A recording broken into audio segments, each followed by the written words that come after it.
Olá pessoal do canal aí, vamos aqui continuar falando sobre a literatura e a crítica literária na perspectiva de C.S. Lewis. Fica a indicação aí para quem gosta de literatura, de história e literatura, de crítica literária, lê C.S. Lewis. É um leitor, já digo de passagem, é um autor muito injustiçado pelas universidades brasileiras. C.S. Lewis é considerado foi considerado um dos grandes literatos, escritores, críticos e professores de literatura. Mas devido ao excesso de engajamento político, ideológico, embora parte dos universitários não aceitam isso, questionam, mas devido ao engajamento político e ideológico, alguns autores foram colocados meio que de escanteio. Harold Bloom, Tolkien, C.S. Lewis. Então vamos lá. C.S. Lewis, ele distingue dois tipos de autores, de apreciadores, de consumidores de literatura. Aquilo que ele chama de iletrados, leitores iletrados e leitores letrados. Em um dado momento de sua obra, ele vai descrever o mito. Os leitores iletrados, eles não apreciam os mitos literários. Ele vai descrever o que é o mito literário. Não o mito no sentido antropológico de Hércules, Sansão, Zeus, Apolo. Não é esse tipo antropológico, teológico, mas o mito literário, ele opera na consciência de uma outra forma. A partir dessa leitura, você vai começar a compreender que algumas literaturas, elas estão em um chaveamento diferente, para não dizer um chaveamento um pouco inferior. Uma pergunta: o Código da Vinci de Dan Brown é uma literatura? Para os defensores de que tudo é literatura, para os relativistas, tudo é literatura.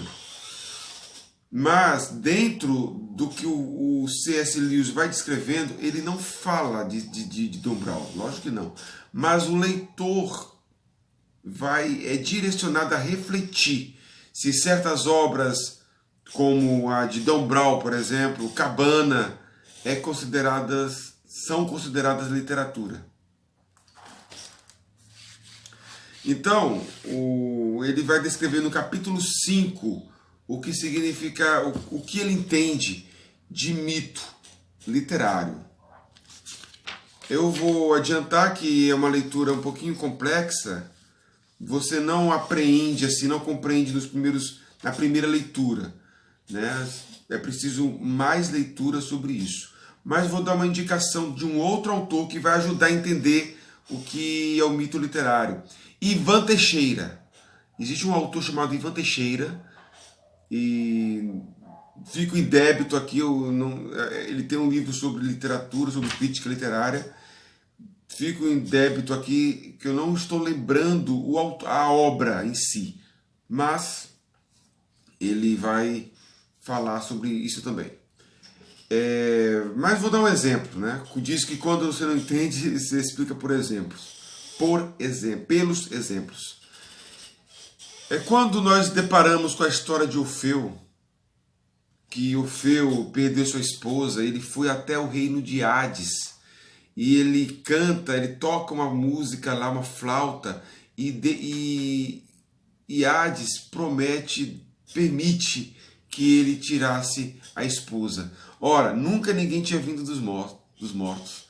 Mas é o seguinte, com uma ressalva, Orfeu poderia trazer sua esposa, tocando, a esposa acompanhando ele atrás, mas jamais ele poderia olhar para trás antes de sair do reino de Hades. Essa história ela foi recontada inúmeras vezes. Numa dessas recontagens, nada mais, nada menos do que o poeta Virgílio. Mas aí o C.S. Lewis vai falar o seguinte, que os leitores, os caçadores, os aficionados por mitos, que desenvolvem uma imaginação longa e duradoura, ele vai se encantar com essa história não porque é Virgílio que está contando, não porque é o teu melhor professor da universidade que está contando essa história. Ela pode ser retratada até mesmo através de uma encenação ou de um cinema mudo. Ela vai despertar em você uma sensação, uma reflexão e uma imaginação. Que coisa que os apreciadores de acontecimento, como histórias de amor, história de romance, contos policiais, ele é preocupado, e até mesmo com quem lê o poeta Virgílio, porque ele, em belas palavras, ele descreveu o acontecimento, o acontecido, né? O mito. Eles são presos pela riqueza de detalhes e pela ação em si.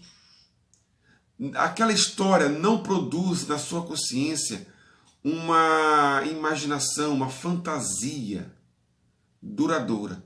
É apenas questões de momento.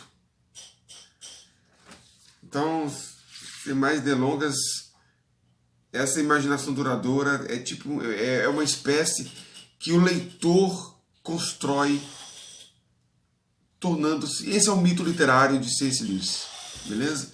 Esse é o mito literário. É aquela imaginação que você constrói que é duradoura. Toda vez que você volta para essa história vai despertar em você uma série de imaginações e de sensações. Isso, de certa forma, não está preso para o verossímil, entendeu? Aí no capítulo, maravilhosamente, que ele escreve, capítulo 6, os sentidos da fantasia. Não dá para ver direito, né? Aí está meio ao contrário, os sentidos da fantasia. Aqui ele vai descrever o que é fantasia. Fantasia é ao mesmo tempo literário e psicológico. Então é uma construção imaginativa de que de um modo ou de outro dá prazer. E ele vai descrever aqui na página 47, 48 sobre o que é fantasia. Não vou adiantar, senão fica muito longo aqui. Mas dentro da fantasia que o leitor elabora através de uma história, existe dois tipos de fantasia. O construtor, que ele chama de castelos de areia. A gente fala sempre isso, olha, a pessoa construiu seu castelo de areia, ou seja, ela construiu seu mundo próprio. Dentro dessas pessoas que constroem seu mundo próprio, o seu castelo de areia, existem dois grupos também. Existem aqueles construtores egoístas do castelo de areia e existem aqueles que constroem o castelo de areia de forma desinteressada. C.S. Lewis vai falar que os construtores egoístas de castelos de areia são geralmente contos que o herói resolve tudo. O herói é sempre o protagonista. E ele resolve, ele tem domínio de tudo que acontece, de todo o universo que acontece dentro da narrativa. E isso prende você, prende o leitor. Leitor que são aficionados, que são presos por esse tipo de narrativa. E, por outro lado, há os leitores, aqueles que constroem o castelo de areia de modo desinteressado. E é sobre esse segundo grupo que C.S. Lewis vai colocar como os leitores e os escritores letrados e os apreciadores de mito. Porque a pessoa desinteressada, ele vai dar vazão à sua imaginação. Ele vai construir borboletas de uma forma diferente, pães de fada, como ele cita, um mundo de fantasia. Por exemplo, o Metamorfose de Kafka se enquadra dentro dos escritores que não é egoísta, mas que construiu o Castelo de Areia de forma desinteressada, dando vazão à imaginação. E o leitor, ao ler essa imaginação, constrói seus mitos. A sua imaginação ela é perene, ela é duradoura. O seu encantamento com a obra, ela cria um êxtase que é duradouro.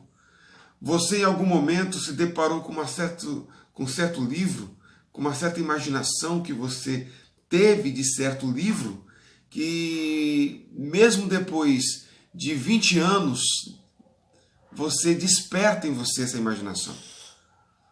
Ao contrário daqueles apreciadores que estão surfando na crista das ondas, para eles o que mais importante é os mais vendidos, é o que estão na capa da revista, são os caçadores de status. Todo mundo todo mundo está lendo o Anjos e Demônios de Dan Brown. Todo mundo está lendo Paulo Coelho, por exemplo. Todo mundo está lendo. Então você vai ler, porque o que te move é um certo modismo.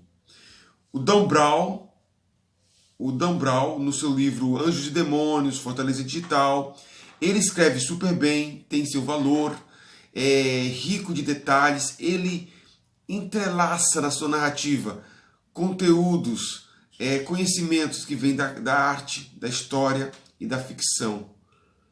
Só que a pergunta é, se essa leitura desperta em você uma imaginação duradoura, você é um leitor letrado, é um caçador de mitos.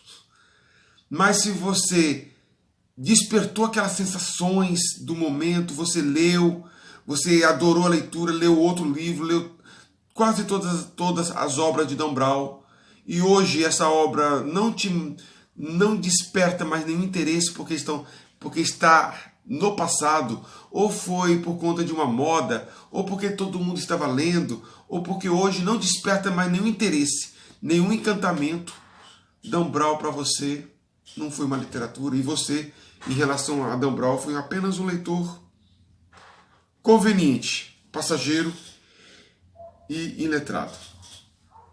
Beleza? Essas duas partes. Segundo, não tem como definir que uma obra, que um leitor é um caçador de mitos, letrado ou iletrado. Isso vai depender de você. Vai depender do leitor. C.S. Lewis vai falar, vai depender do leitor, de quem lê, não em si da obra em si. Então, livro tal, ele é uma literatura, ele desperta a imaginação. Vai depender do leitor. Ok? É isso. Então, e outra, para quem defende a ideia de que a literatura necessariamente tem que estar ligada à realidade ou preocupada com algum problema social, esses leitores, essa literatura, essa leitura está enquadrada dentro de um universo limitado. A literatura não necessariamente ela tem que estar vinculada à realidade. São pessoas de imaginação curta. Então isso aí vai o recado aí para quem é engajamento político. A obra tem que tratar de questões sociais. O encantamento diante do mundo, a admiração, o despertar que uma criança tem ela não está preocupada se o lobo mau realmente come pessoas, né? O encantamento, a literatura, ela é um fim em si mesma. Ela é um fim em si mesma. Então, quando você busca na literatura algo realmente prático, verossímil, e você coloca isso como fator primordial e definidor de literatura, você está se tornando um leitor de imaginação curta que necessita ser iludido. Não pense você que aprecia o Batman, você é iludido. Não, você sabe que aquilo ali é uma fantasia. Iludidas é quando você busca no Batman alguma causa social, algum problema social, alguma verossimilhança. Aí sim, você se torna um leitor iludido. Você precisa dessa ilusão. É isso, o vídeo ficou um pouco longo, mas o assunto é deveras complexo. Um abraço a todos.